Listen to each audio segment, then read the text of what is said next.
The final week of the regular season is here. I'm Bobby Broyles along with Rob Washburn for CAA Hoops Weekly, presented by Under Armour. Rob, it will be a two-team race to see who will be this year's CAA regular season champion. Yeah, Bobby, after a year that has featured unprecedented parity and plenty of close games, the CAA regular season title will be decided between two teams that have caught fire down the stretch.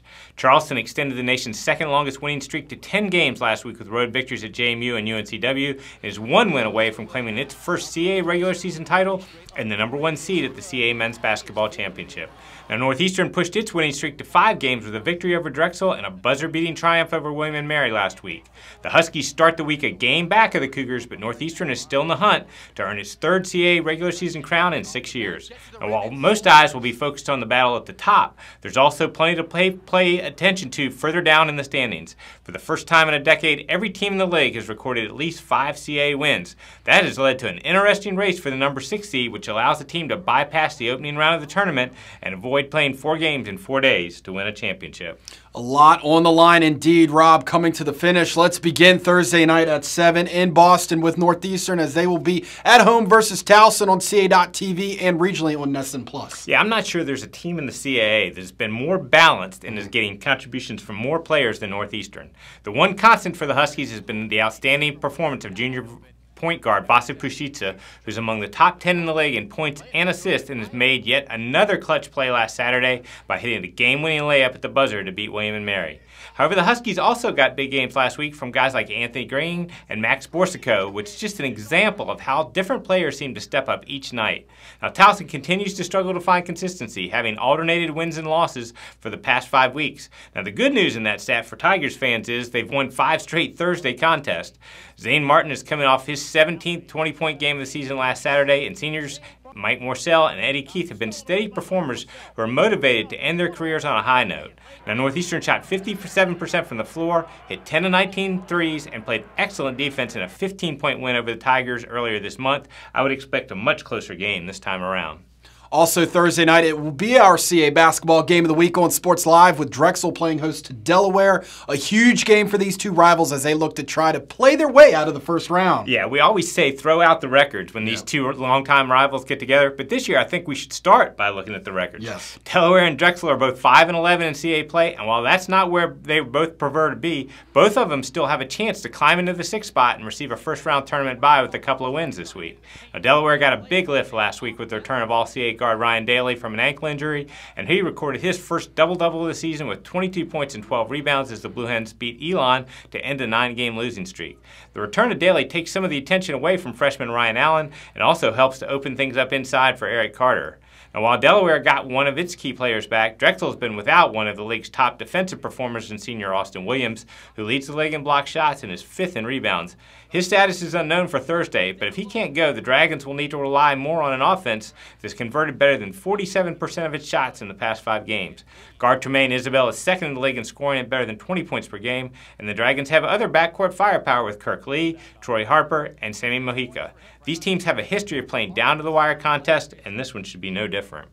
On to Saturday at 2 o'clock on CAA.TV as William & Mary welcomes the College of Charleston. A lot will be riding for the Cougars in this contest, Rob. Yeah, as we talked about earlier, Charleston has ridden its 10-game winning streak to the top of the CAA standings, and the Cougars are hoping to continue that success into the conference tournament. The Cougars have been clicking on all cylinders offensively, scoring better than 80 points in 5 straight contests. Grant Riller poured in 32 points, including a game-winning three-pointer in overtime at JMU last Thursday, and is averaging over 27 points in his past 5 contests. Jarrell Brantley has been nearly as impressive with 4 20-point efforts in the past 5 games, which gives the Cougars a potent inside-outside combination. And when you combine those numbers with a defense that leads the conference, it makes Charleston awful tough to beat. And William & Mary dropped a couple of close games on the road last week, but they'll look to build some momentum by finishing with a pair of home games. Guard Matt Milan got rolling last week with a 21-point outing at Northeastern, and Saturday will be the final game at Kaplan Arena for guards David Cohn and Connor Birchfield, so you know they're going to be ready to go. And when these teams met a couple of weeks ago, Charleston concentrated on taking away the Tribe's 3-point shooters, and forward Nathan Knight broke loose for 29 points in a game that wasn't decided until the final minute. Expect a back-and-forth contest again this time. Our final CAA basketball game of the week on Sports Live will be at 4 o'clock as Towson will be at Hofstra. It will be important for these two contenders to build some momentum here, Rob, going into the tournament. Yeah, I don't think there's any question that both of these teams are more than capable of cutting down the nets on March the 6th. Hofstra's won 5 of its past 7 games and has moved into 3rd place in the CAA standings. Justin Wright-Foreman continues to lead the league in scoring and posted his 7th 30-point performance against Drexel last Saturday, while Eli Pemberton has also been on a roll and recorded his first career double-double versus the Dragons. However, the big story on Saturday could be Rokas Gustis, who enters the week just 36 rebounds shy of David Robinson's all-time CAA rebounding record and could be poised to break it in his final home game. He's had a remarkable career and it'd be quite a story if he could pull that off. And we talked earlier about Towson's need to put together back-to-back strong performances, so going up against a quality team like the Pride will be a good test for that.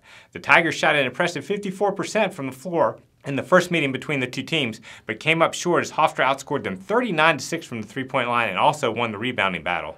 Keep an eye on those stats come Saturday. Now here's a look at the rest of this week's action around CAA basketball.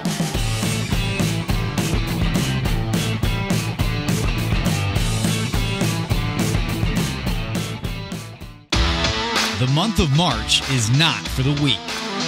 If you want to get to the big dance, the road starts here. Every practice, every game leads to this moment. Win or go home. The CAA tournament is coming to Charleston March 3rd through 6th. 10 teams, 1 goal: to be crowned champion.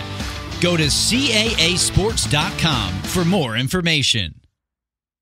CAsports.com will have all the information you need regarding links to live stats, video and audio coverage, and also, fans, you can watch all of the CAA.TV action, very important because it is the last week of the regular season, on several devices such as Roku, Amazon Fire, Apple TV, and Android TV by downloading the CAA.TV app that is available now. You can also continue to follow the league on Facebook and Instagram by searching CAA Sports. We're also on Twitter at CAA Basketball using the hashtag CAA Hoops. Rob and I will be back next week to get you ready for the first round of the CAA Men's Basketball Tournament. Enjoy the games, everyone.